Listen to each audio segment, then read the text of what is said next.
Hello everyone, this is Cody Lee of the Black Cat Show, brought to you, of course, as always, by blackcatbooks.org. And man, am I glad I finally got things working. The only reason I was 3 minutes late, the only reason was because I, unfortunately, was not able to fit the title into the title screen. Yes. Apparently, I had so much going on today that I couldn't fit all my topics in the title screen, so I had to sort of cut it down and sort of adjust it, and now I'm not even happy with it. YouTube, you can have longer video live stream names, okay? It's not that difficult. It's not that complicated. It's not that big of a deal, and tell me if I'm using an inappropriate word, because I use words like death sometimes. This is another subject in general, all around. But I use the words death as hyperbolic, to exaggerate the decline of something, and then YouTube doesn't want that in their feed or whatever, but they don't tell me that. So it's Anyway. I've been wanting to go back and talk about the whole Lindsay Ellis thing for a while. The reaction to my review of her awful book, which is actually sitting right in front of right in the bookshelf in front of me. I can see it right there. Terrible book. Awful all around. But I had I wanted to wait a while before coming back and talking about this again because, well, the book itself doesn't matter. It's not really interesting to anyone. No one cares about it. It's not a bestseller. I believe it's already off the New York Times bestsellers list. By the way, Lindsay Ellis has indeed blocked me on Twitter because I think because she was aware that I didn't like the book. I don't believe I said anything too obnoxious to her on Twitter. I might be wrong about that, but I don't think she was directly rude to me. I think she...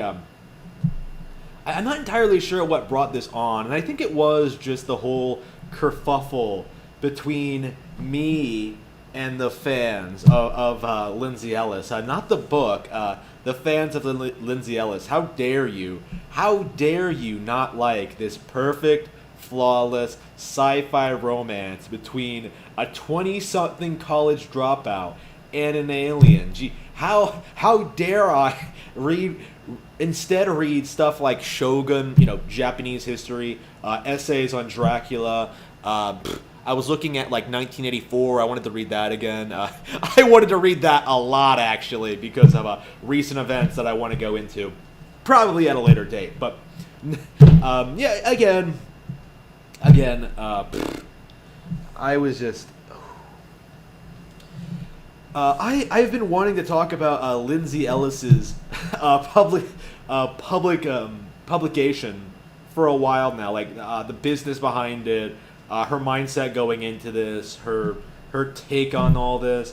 And Lindsay, it's not nice when other people call you out on your shit, isn't it? By the way, all hail the superior young adult story writer, young adult novelist, J.K. Rowling, who is infinitely more talented than Lindsay Ellis, the nostalgia chick. I believe Jo was younger than you are now when she published Harry Potter. She was 32, 33, something like that. It took a while to get going, but Harry Potter was successful, moderately successful, and then it became one of the biggest brands in the world. And it would have continued being one of the biggest brands in the world if Jo wasn't completely incompetent with managing her brand. I don't want to say incompetent. That seems kind of mean, but I mean, does Harry Potter really need to have amusement parks? Does it really need add-on material? No. Jo should have kept her integrity and not allowed these people to fuck around with her material, or she should have been hands-on with everything. And now we have this complete mess where basically everything related to Harry Potter, other than the core books, which are still wonderful, is just awful. The movies are awful. The parks are awful. The new movies are awful. I got to distinguish between the old movies and the prequel movies. It's going through the Star Wars syndrome all over again. Holy fucking shit! But I mean, the books themselves are actually good. You know what I mean? The books themselves are actually engaging. But Lindsay, this is one of the reasons I'm kind of uppity with her. Lindsay was one of those people that was very critical of J.K. Rowling, and that's kind of why she got on my radar in the past couple of weeks, because she was making videos talking about J.K. Rowling and how she's a turf and how she's a terrible, terrible human being because she doesn't think people with penises can be considered women. Like crazy out there opinions that nobody actually holds, right? Like nobody feels the way J.K. Rowling does about anything. Again, I'm usually very critical of Joe, but this is one of those instances where I'm just like, you know what? Joe really did something great. Like, probably the best thing she's done since the final book came out. Like, unbelievable. My hat's off to you, JK. You've done a great job. But yeah, Lindsay has sort of come back on my radar in recent weeks, in part because of that, but in part because she had her own book coming out, right? I wanted to buy it day one. I was thinking at the time that, like, one of the directions I could take the channel was that, like, hey, I could do in-depth reviews of books from actual notable YouTubers or SJW creators and just sort of talk about them. I was considering picking up, like, White Fragility. That's something that's been being pushed a lot onto people with the whole, like, Black Lives Matter thing. I was thinking about, like, picking that up. I was thinking about, like, picking up the works of Fonda Lee, the woman who's salty at the works of Tolkien and classic fantasy authors taking up shelf space and attention away from her work, which needs more attention because she needs the money. Like, you have all these crazy people. You have, like, the movie bobs, like Anision wrote a book. Like, there's all this, like, crazy, terrible stuff to cover, right? But, like, Lindsay was the first one I came across when I was, like, thinking about doing this, and I committed to it, right? Like, I was just like, okay, I'm gonna buy this book. I already know it's gonna be awful, but I'm gonna buy this book from this YouTuber that I'm very well acquainted with, that I understand very, very well, whose classic content I used to like, which, by the way, we're going to be discussing later on in the video. Lindsay, I decided to pick this up, read it, and sort of judge it on its own merits, and unsurprisingly, I was very, very unimpressed. Like, I felt like this was this weird, modern, sort of SJW take on the whole Twilight phenomenon, and I've seen Lindsay, like, lean towards this style before, because I think I've heard her, like, hype up this idea she had about, like, this Twilight, like, parody with, like, Cthulhu monsters, like Lovecraftian, like, ooh, who would want to read this? That's the joke. Like, really, stuff like that. Like, I think she's has this weird sort of fascination with this kind of storyline. We're not all that different in that regard. How many people back in the day went out and watched Twilight or read Twilight just for, like, the morbid curiosity of, like, what the fuck Stephenie Meyer was going to pull out of her ass next? That was kind of the mindset I went into with this. Like, I knew this was coming from a person who did not have the skill set to put together a coherent, interesting sci-fi novel, right? And my assumptions were proven correct immediately after picking it up. Like, I was seeing, like, weird grammar errors, continuity problems, just incredibly padded out book, right? Like, you legit could have cut out, like, half of it, and it still probably would have been too long. Like, just overall, really, really poorly structured story, and the fanboys and her SJW's hangers-on. You got to distinguish between these two people, okay? So you have, like, the females, right? You have like the people who want to be Lindsay, and then you have the dudes who want to be with Lindsay. So, like, you have the soy boys, and you have the feminist SJW female. Like, you can't really again, like, there's a difference between these two groups because, of course, they're not the same. Of course, like, soy boys are going to defend anything that these women do, right? Like, how many of these people, like, defend Anita, right? Anita Sarkeesian, Zoe Quinn, all these terrible people. Oh, by the way, hashtag Gamergate was right. Yeah, Lindsay Ellis left Channel Awesome because of Gamergate. Now now that I bring it up. Lindsay's issue with Channel Awesome had nothing to do with like the management style there or like how other people were treated. It was because Mike Machad and the people, the higher ups at Channel Awesome, Doug and Rob Walker, they didn't want to come out against Gamergate because they didn't feel like it was their thing. You know what I mean? Like they didn't want to come out and condemn this group of people just for the sake of condemning these group of people. So they were actually not siding with the SJWs on that one. And that's kind of another situation in general. What we need to talk about at one point is that like a lot of people who are like tangentially associated with SJWs will go along with them on a lot of shit, but will like put their foot down when it comes to like condemning entire groups of people, you know what I mean? The way that like these extremists do all the time. So like Lindsay specifically wanted Gamergate to be condemned for reasons, because she had a vested interest in protecting these people and furthering her own career and agenda, this kind of thing, right? Gamergate could not be allowed to succeed because we were calling these people out on their shit, right? Years and years ago. Gamergate never died, by the way. It simply evolved to like, this is a societal-wide problem. It's not just with video games, right? So that's all Gamergate was. It was just a bunch of apolitical people like myself becoming very involved with how these retards sort of latch onto social movements and use them to weaponize against certain groups of people, right? How they latch onto hobbies and try to ruin them in order to push their social cards forward. How they envelop entertainment industries, how they latch on to these kind of accomplishments and sort of ruin them, right? Like writing a book, getting a book published, like it's difficult. It's not easy. You have to like put in the work. You have to put in the effort. But because of all the people who wanted Lindsay to succeed, right? Her simps, her fans, her enablers. She got a book published despite it being completely awful. Like I am not exaggerating here.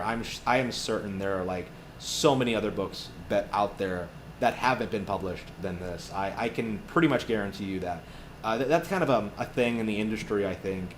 People wonder why books don't sell because so many agents are just publishing shit that that they think will catch on, rather than like whether or not it's actually good or the creator has actual talent, or maybe they're just a celebrity or whatever. Like they're not really raising the bar when it comes to these things, right? Like it's a lot like other entertainment films, like comics is an example. Like why aren't people buying our books? Well, because they're not good. Like people are buying books. I own several, right? Like I have like about a dozen I'm reading right now, trying to get through, and on my shelf over there, my to-read shelf, and I'm just going through them. A lot of fun, right? Really interesting. Lots of interesting topics: fiction, nonfiction, history, like things like that, right?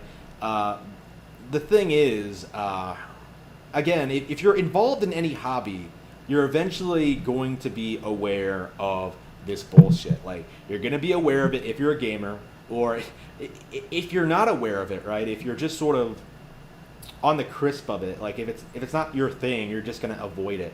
Like that's kind of the weird thing when it comes to book. Like it's simultaneously like super paused, in which like everyone in the publishing industry, all the writers, literally everyone, are corrupt pieces of shit who are only pushing social agendas and trying to go after the president and things like that. Like just like Hollywood, they're very left leaning.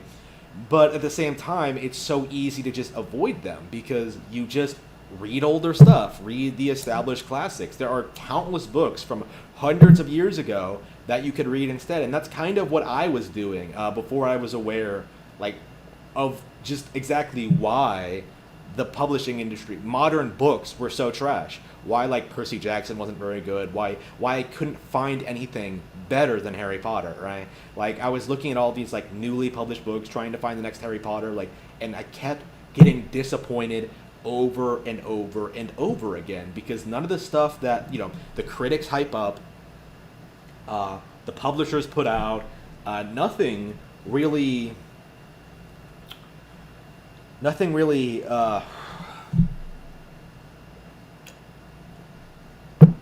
nothing really grabbed my interest. And keep in mind, like I was a very voracious reader, right? Like I was reading all sorts of things. Like I ended up going backwards, right? I ended up reading like again older books. Narnia was one. Lots of stuff. What was I reading when I was a kid?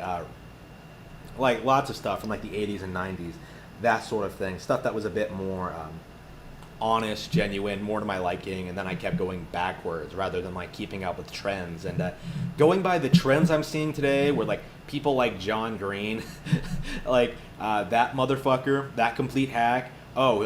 People promoting him as some great talent. Yeah, not really. He's like Lindsay, but with a focus on writing books rather than being a vlogger. Like he's like the inverse Lindsay Ellis. He wrote books before being a social justice activist. Again, every industry is filled with these people, right? And of course they're going to take their step. Of course they're going to collude and collaborate and push their agenda in as many different fields as possible. Movies, cartoons, comics, literally everything. Video games they're attempting. And of course, there are like things you can do to avoid it. Like again, just consume foreign material, right? Japanese stuff is fine. Manga is fine. That's actually one of the reasons I think manga and Japanese products are so popular today, is because they don't have this kind of political agenda thing to them. Man, I got way off topic there. I'm supposed to be talking about Lindsay Ellis specifically. So what does this have to do with Lindsay Ellis? Well.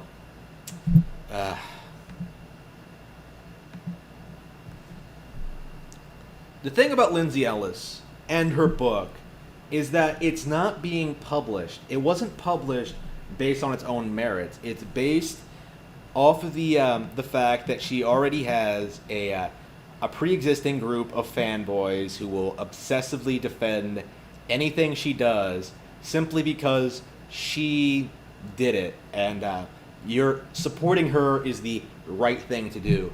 That's it. Like the actual quality of the book itself doesn't really matter to these people. Like that's one of the things I noticed when I was going through this list right here, is that like how many people said that like say things like, I haven't read the book, but I'm going to read it because you hated it, and I don't like your review. And again, like they're not coming here because of my video. They're coming here because of Lindsay Ellis, right? They're basically coming to a conclusion based on a political situation, based on whose side they're on. Like they're not actually evaluating this as a product they would actually be interested in. They're evaluating it because it's the right product to consume, and that's kind of the mindset that I think a lot of these consumerists, I don't know how you say that out loud, the people who fetishize consuming products, right? The people who like basically just live to consume the latest iPhone, the latest Marvel movie, the latest like cookie cutter generic bullshit, right? Anything these people like spit out, these guys will be out there willing to swallow, like just all the way down, like. No matter how rank or how disgusting it is, they're gonna swallow everything because they're loyal consumers and they are super proud of what they do. It's a really pathetic mindset. I'm not going to lie to you. I've become extremely disenchanted with consumerism these past couple of years. I've been like cutting back on like needless purchases. I'm focusing more on doing the things I enjoy, playing the games I like, doing the things I like, reading the books I want, writing the books I like, writing the books I want. Go ahead and check out blackhatbooks.org for more information on that. Right, my happiness comes from outside of consumerism, and that's one of the things I've noticed about like a lot of these people, the consumerists, the we can't pay rent crowd, so we need communism crowd, right? These people waste so much money on like incredibly expensive cars, vehicles, phones, Starbucks, like every single day, right? They just blow money like water, and then they just pretend they're not getting paid enough because they can't consume every product that exists. Like rather than like actually saving money and holding on to it and investing it and like learning how to make more of it, like developing a real skill set. Like they just turn around and bitch about how they can't pay their bills, even though they're living in like the most expensive parts of the U.S., New York, L.A., places like that. Like, come the fuck on! Like, unbelievable. I am super unimpressed. I am super unimpressed with how these people.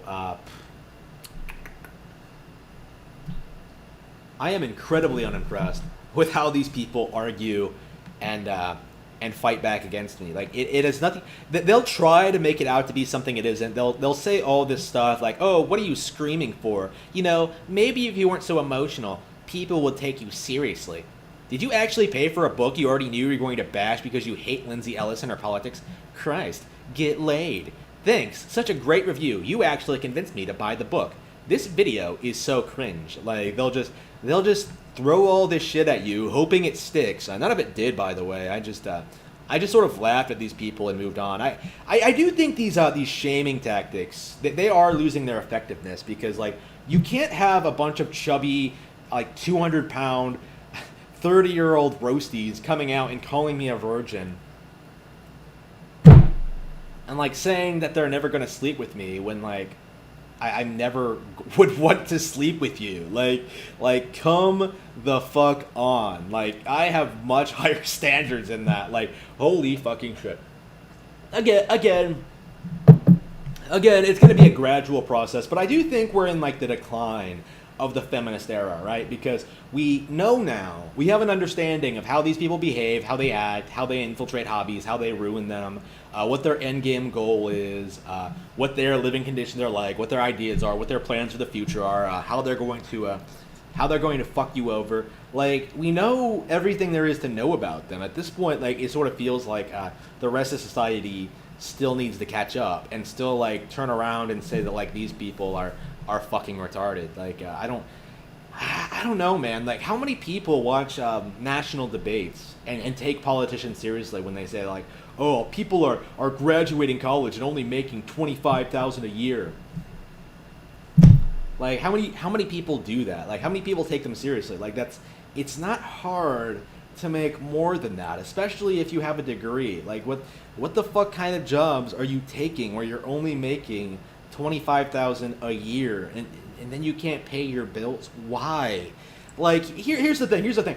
If you really couldn't pay your rent, if you really had trouble paying basic bills, just move in with your parents. Like, it's not that big of a deal. If things were so expensive, if housing is so unreasonable, if you hate your landlords that much, just move in with your parents. It's not that big of a deal, especially if you actually did get a college degree that supposedly should get you a higher paying job. They won't, by the way. I think the era of college is basically over as well, for a lot of the same reasons. Like, again, society hasn't quite caught up yet, but I am well on my way. I think I announced this officially a while back, is that like last stream, I think, is that I am indeed making more than most college graduates in America, right? Because I'm actually, not a complete retard with money.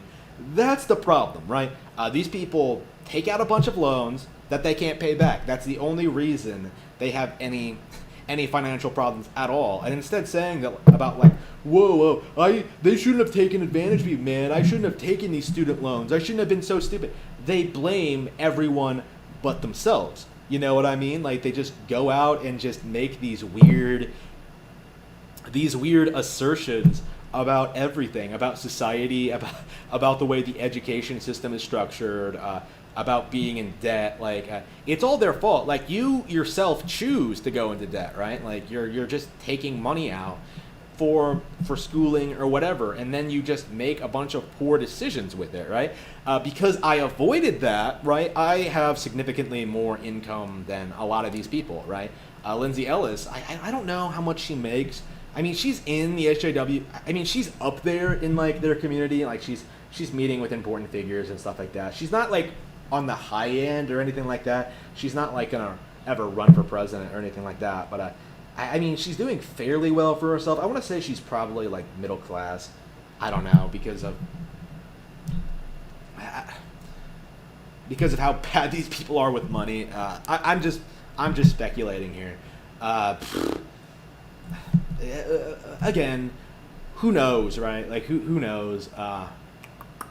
Who knows how much she makes really? But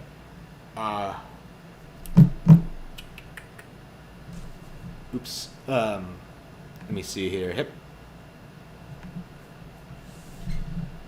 Whew. Yeah, I think I need some more water. I got really I'm really dehydrated.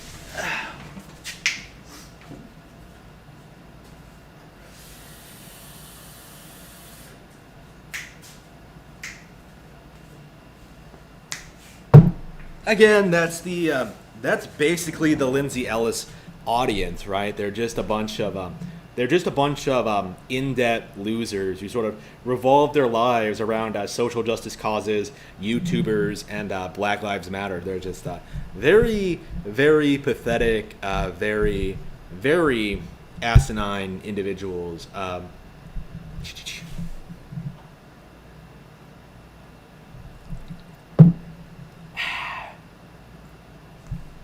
All right, so let's see. Is that enough about Lindsay? What else do I have to say about her? Oh yeah. Okay, the important bit. Yeah, the specific thing that brought this on. Yeah. So Lindsay Ellis. I guess we could bring this back to Black Catholics. Okay. So, what exactly brought this on? Why exactly did I want to bring this on up now? Why exactly am I talking about Lindsay Ellis now? A month after her shitty book came out. Well, Lindsay and the Nostalgia Chick, right? You know, supposedly a character that was basically just Lindsay herself spouting off her film opinions for that guy with the glasses.com with the Spoonie one and Doug Walker and Linkara and Brad Jones, like those people, right? Again, all of these people have basically gone their different ways at one point. Like Doug and Brad are basically the entire crew at this point. The Nostalgia Critic and the Cinema Snob, right? Those are the only that guy with the glasses members left. Everyone else fucked off to YouTube or don't make videos at all. Spoonies being depressed. Spoonies being spoony. Most people have like sort of gone their ways.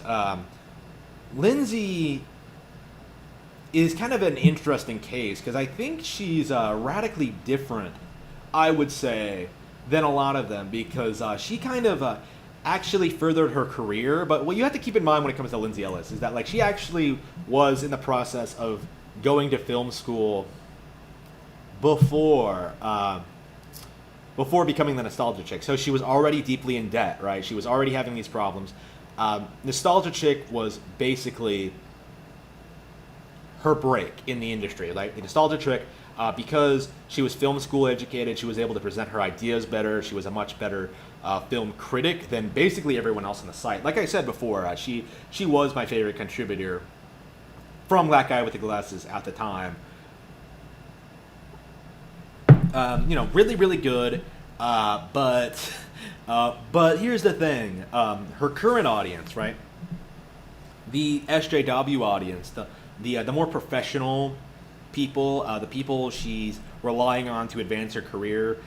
She said and did things that would not fly today at all among those people, and she's probably desperately not wanting it to come back out.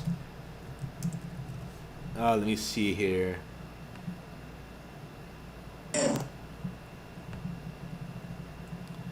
Again, like classic Lindsay is full of like little moments like this thing that totally exists, the rape rap by Nostalgia Chick, which is indeed a real thing that exists, that she made. Just her joking about rape. I suppose we might as well watch it just so you have an idea. It's not very funny, at least not intentionally, but we might as well watch it just so you have an idea of what I'm talking about.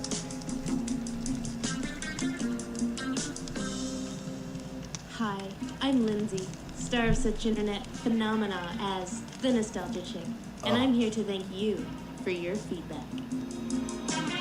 the fuck is this? What the fuck is that smile? Regarding my first video after the Nostalgia Chick contest, predictably a lot of people were rather interested in the idea of white dudes rapping. Baby Implosion states, I wish people rapped at my school like that. I think we all do, imploded Baby. I think we all do. Seth states, you telling me you never had white guys rapping in the hallway for your school too? I mean, come on. Which alternate universe are you from?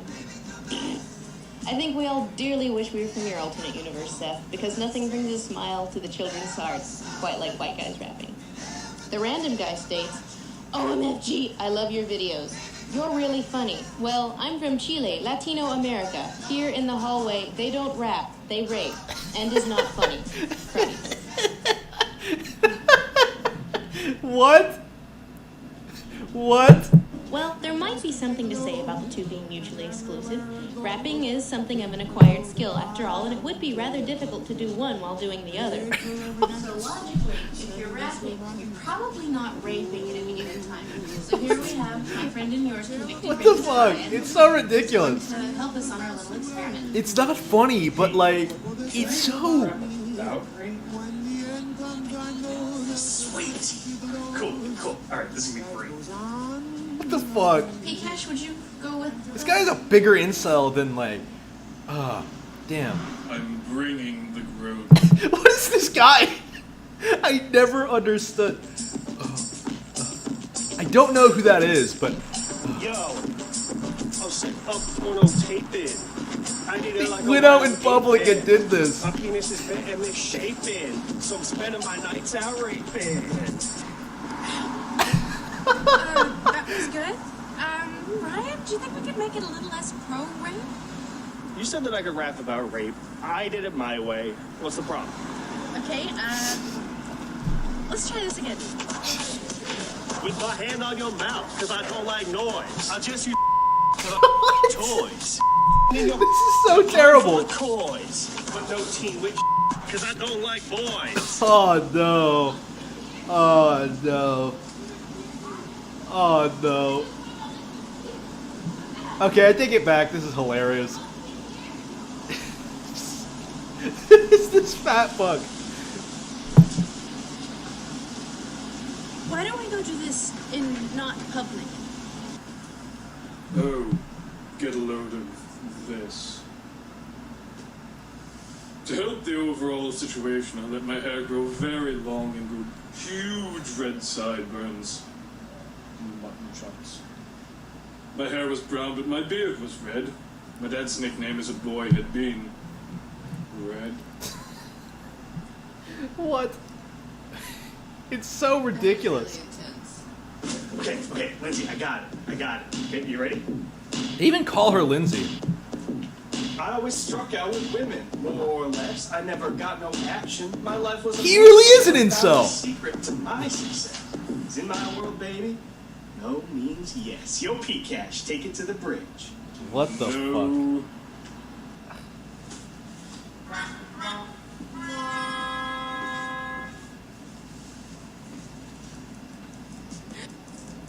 So, did we learn anything? Yeah. Yeah, I can't believe she made this. Like, holy fucking shit. Like, she was in film school when she made this, right? Like, this would have been like, what, 2009 or so? The video, Lindsay Ellis doesn't want you to see. I'm sure she doesn't want me to stream it either. But too bad, Lindsay. I streamed it live for all these people. Just, ooh, Lindsay, not a good look for you. So, do you know what I was getting at earlier when I was talking about this situation? Why Lindsay doesn't want this video or other videos like it, like, you know, the Nostalgia Chick character in general, to be more widely watched, right? Why she's like re-uploading old Nostalgia Kick videos and then taking them down when they get too many views. It's because like this kind of thing alienates her audience, right? Like the audience she's desperately trying to suck up to. That's actually the reason I'm talking about this now, because I became aware of a situation in which Lindsay herself was periodically uploading all of her old content onto an old channel, like another channel, some like vintage Lindsay or something like that. Like I watched a couple of videos on it. I think it was like the top 5 worst Disney sequels or something like that. Funny stuff. I really enjoyed it. I thought it was great. But I think she took it down again because people were watching it, and because like people were asking. There was one group of people, like people like me, who were just like, well, why don't you make more things like this? This is hilarious. And then there were like other people who were like appalled by it because it was too politically incorrect. You know what I mean? It was too raunchy for them. It was like, oh no, Lindsay, you have to like toe the line and do the things that we say you have to do. So that's the big tragedy when it comes to Lindsay, right? Where you have this like very talented, very funny woman, and I will say that she's very, very talented at what she does, which isn't writing books, but making videos, right? Very, very talented, funny woman at making YouTube videos, basically restraining her creativity in favor of being a very SJW friendly personality, right? In order to cozy up to these people, in order to sort of clean up her image and sort of pretend to be something she's not. Because I do think at her core, she's still very much this person. Like these videos feel way more authentic than she does today, right? Like they feel more like she's an actual person, like having fun, sharing her opinions, and doing a pretty good job of it, right? Again, better than the nostalgic critic ever could, right? Doug was always a hack, but Lindsay was fun, right? Lindsay was interesting and able to make good content, right? Across a wide range of topics, actually. Again, way better than Spoonie, way better than Linkar, way better than all those guys. But again, she's being limited by her situation, by her surroundings, and by the people around her, the ideas she's been exposed to. It's really made her a very bitter, toxic person, I would say. Of course, there's some semblance of the old Lindsay in there, but not really. And honestly, it's probably just best to let sleeping dogs lie, as they say. Again, it's all downhill from here for her. She's going to either continue alienating her classic fans or just not really win over new ones. I imagine it's only a matter of time until she gets J.K. Rowling. I think I said that on another stream where I was talking about that. Like she said she holds too many classic feminist stances. I think, and eventually, like when it comes to this tranny shit, like it's eventually gonna like come to a head. But like as it gets more and more extreme, right? Like classic older people are going to be replaced with these more extreme younger ones. It's going to keep happening. So eventually, in another 20 years, Lindsay is going to find herself in the J.K. Rowling situation, only without the money, without the fame, and without the credibility. Like without these people, without the community enabling her and pushing her as like a major talent and voice for them, they don't really have a leg to stand on. Like she doesn't really have a leg to stand on. She's not really relevant, right? Her work cannot succeed without these people promoting it because of their political agenda. That's it. That's the only reason she holds any amount of fame now, is because these people latched onto her established personality and warped her into something she wasn't in order to fit their sort of cookie cutter agenda, right? Yeah, I think that's, wow, did I really spend 40 minutes talking about Lindsay Ellis? Wow, unbelievable. Well, I mean, to be fair, there was a lot to cover. There is a lot to cover when it comes to these people. Like, you really could just spend a significant amount of time just talking about any individual, you know what I mean? Like, any of these, that guy with the glasses people, like they're all insane for various reasons. But like, I don't know, like Lindsay always like does new things, sort of more inventive. Right? Like Lindsay's situation is radically different than Spoonie's or Doug's, right? Like again, these guys they're all different, and I think when it comes to like a wider political range, a higher political idea, like Lindsay is the most interesting, because like I don't think, again, like these other guys sort of dip their toes in it, but she's sort of like is sort of drowning herself in it, right? thinking it's gonna make her like give her superpowers or some shit. But no, it's just becoming kind of it's just leading her down it's just led her down a very, very bad road. So what do I see from her in the future? I don't know, more bad books, more video essays about Disney. Like, how much longer can she keep milking an already milked to death concept? Like, she's been talking about Disney movies for the past 10 years. Like, what else is there to talk about? Like, really, honestly, like, even back 5 years ago, I thought the whole Disney thing for her was kind of played out. Like, just, ugh. So yeah, that's Lindsay Ellis. Not a good look for her, I would say. So anyway, yeah. So I had a thought a while back, or last night, while I was playing some good old Dragon Quest Builders. It really made me think. This is one of the best games on Switch. One of my probably.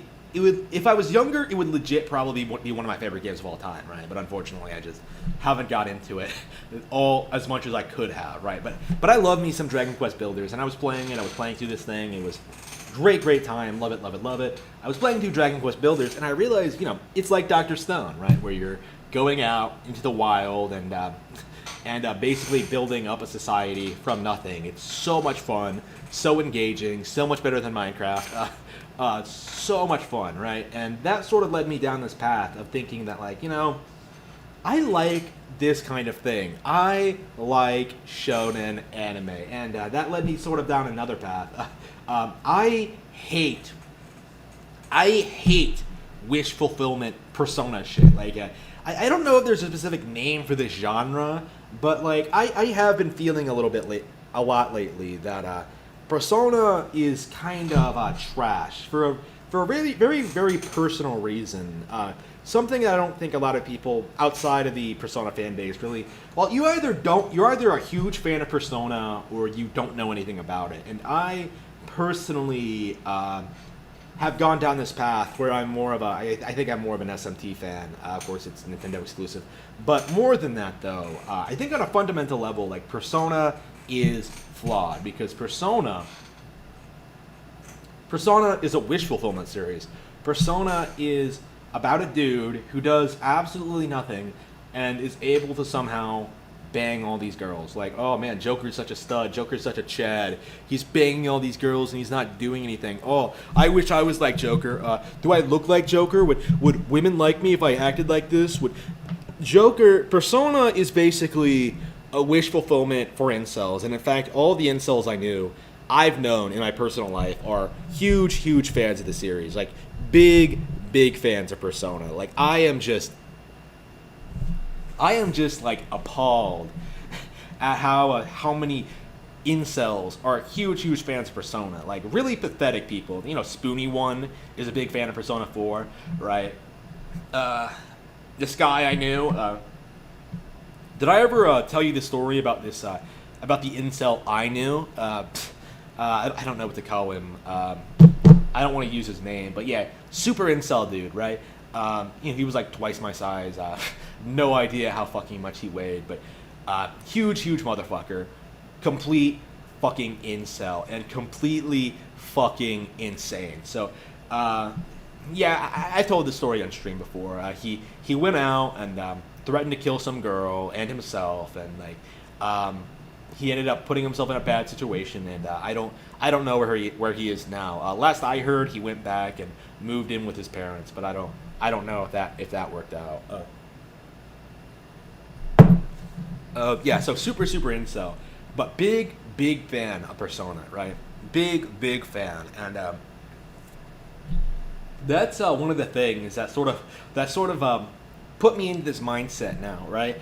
Well, everyone I know who's a complete fan of Persona is a complete shithole, right? A complete douchebag, a complete loser, an incel, a nobody, right? All the pretty girls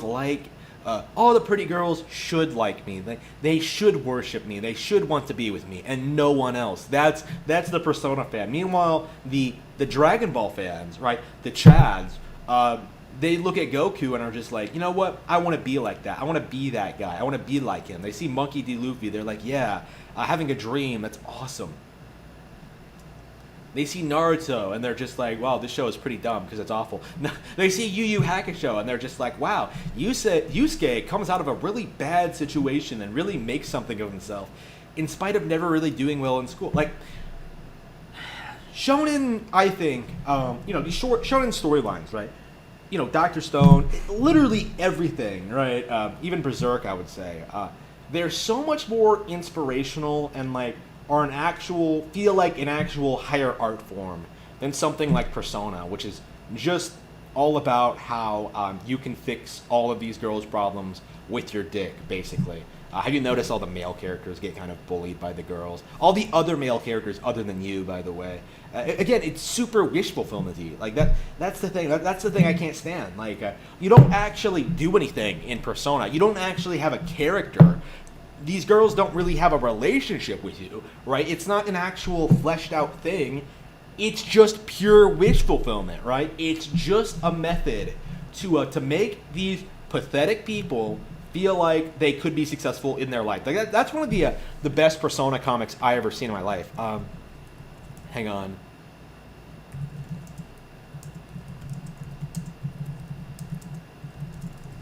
Hang on. Let me see if I can find it.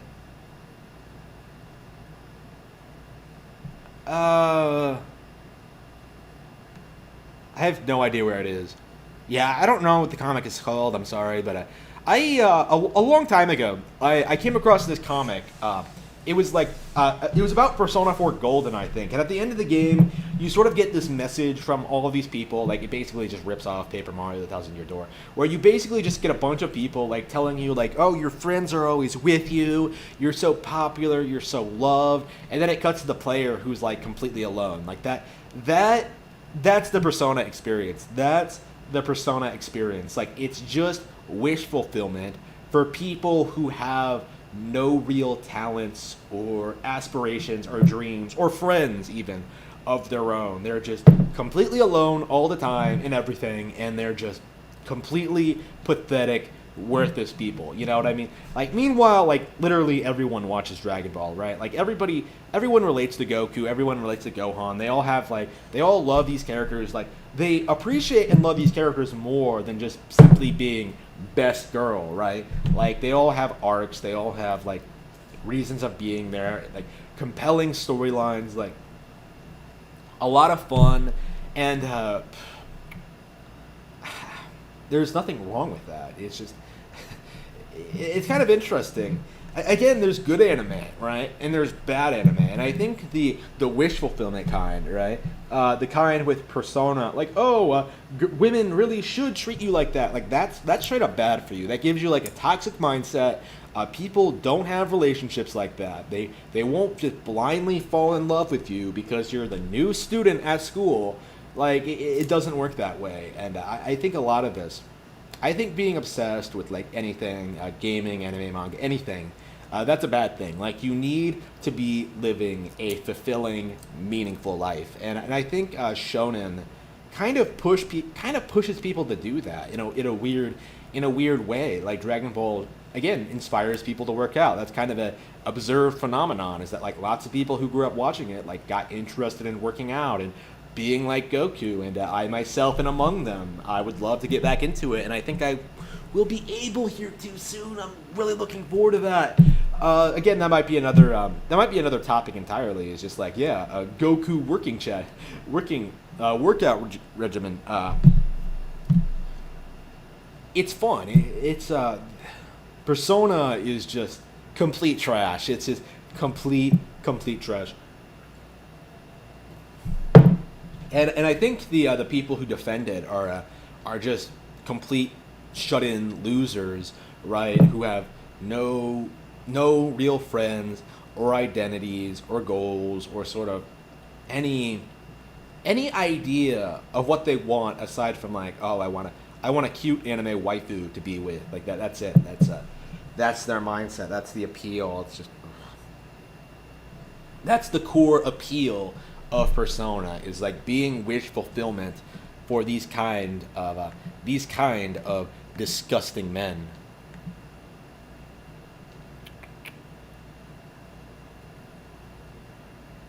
Let me see here. No real friends. Or Oh, well, yeah. Wow, did I really skip, like, talking about Ethan Ralph? Yeah. So Ethan Ralph, owner and editor of theralphretort.com, a website that, as I understand, is updated significantly less than blackcatbooks.org, which, by the way, I should probably bring up right now, is updated significantly less than blackcatbooks.org. Ooh, my new article just went live. My review of Mario Kart 8 Deluxe. Go ahead and check that out. So, an overview of Mario Kart 8 Deluxe, I should say. Go ahead and check that out. So,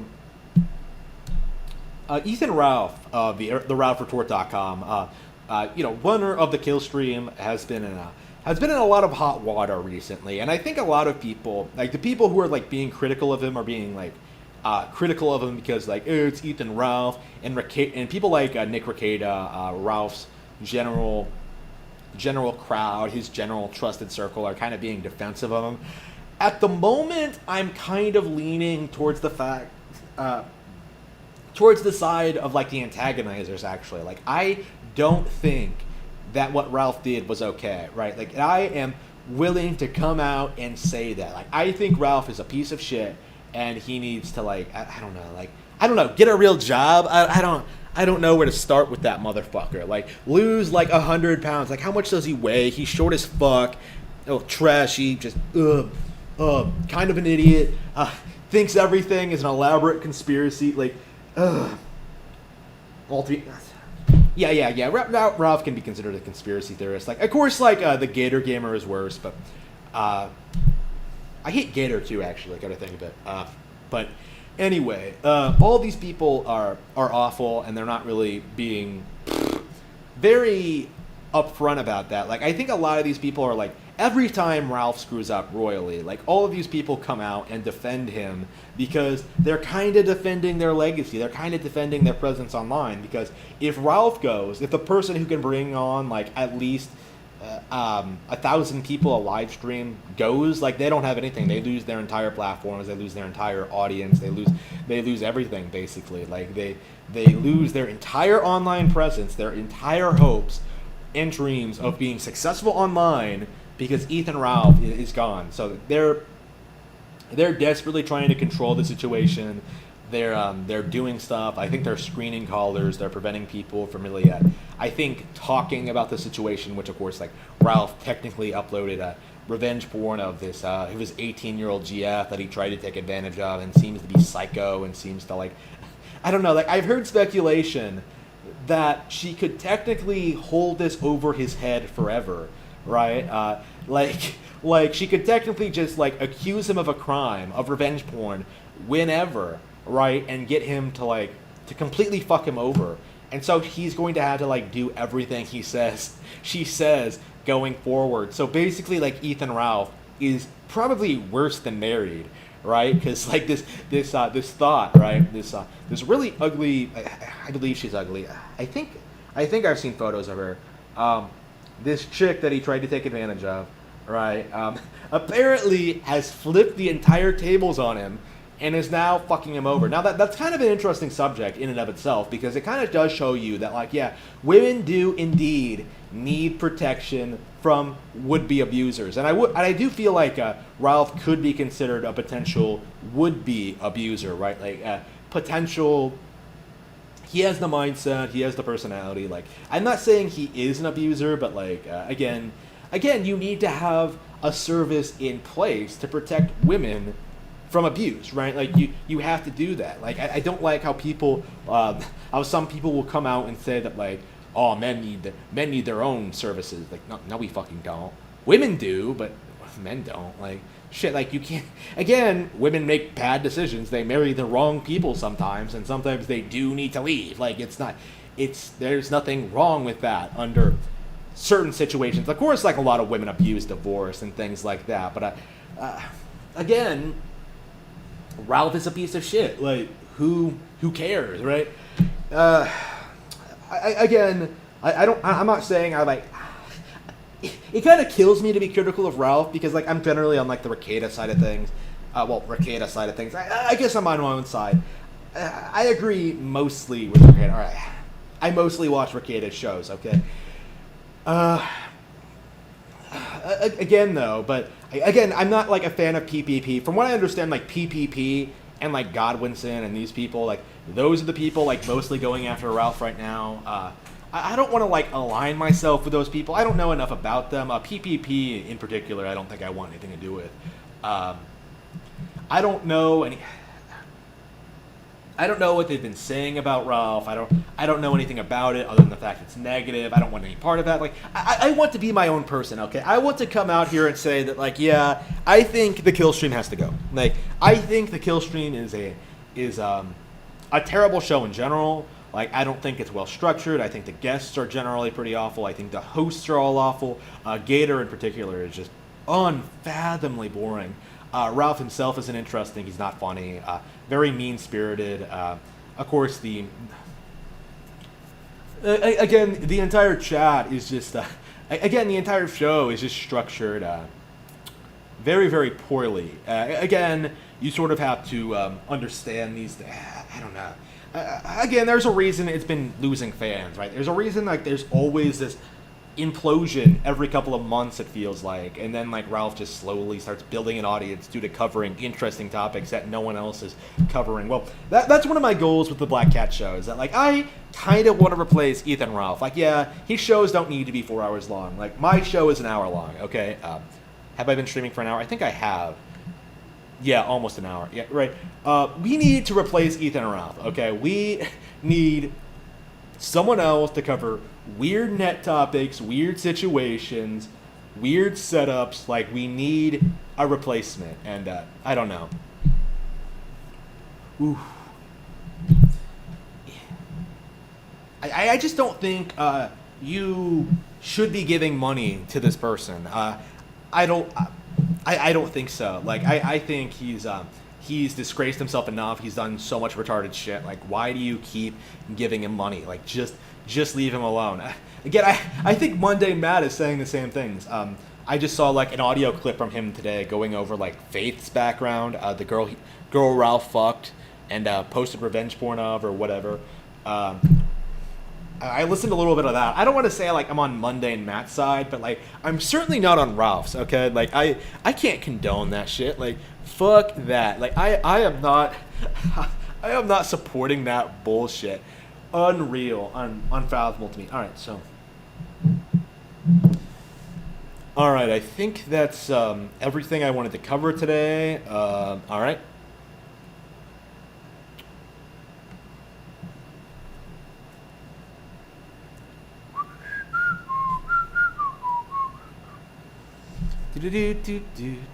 Yep, okay, I think that's everything.